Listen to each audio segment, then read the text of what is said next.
place to park your bike? Well, maybe you should try folding it up into a backpack. This is the Airwheel E3 and it's a foldable e-bike. Well, maybe it's not a bike because it doesn't really have any pedals. It's more like a scooter because you just put your feet on the rests and ride away. So you can fold it up into a backpack neatly with all the components folding into themselves, and then you can put it on this included bag. The whole weight all up is around 27.5 pounds or 12.5 kilos. It can take up to a 100 kilo or 220 pounds of weight on it, and you can go around 12 miles an hour, or that is 20 kilometers an hour. It has a bell, it has a light, it also has a USB port so you can recharge your phone while you're riding, and it gives you around 1 hour of ride time. To charge it up, it takes around 2.5 to 3.5 hours sitting on a charger.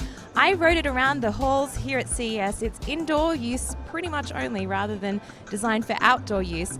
It's got a lot of good pickup. It's fun to ride. It's nice and small and compact. I carried it around on my back.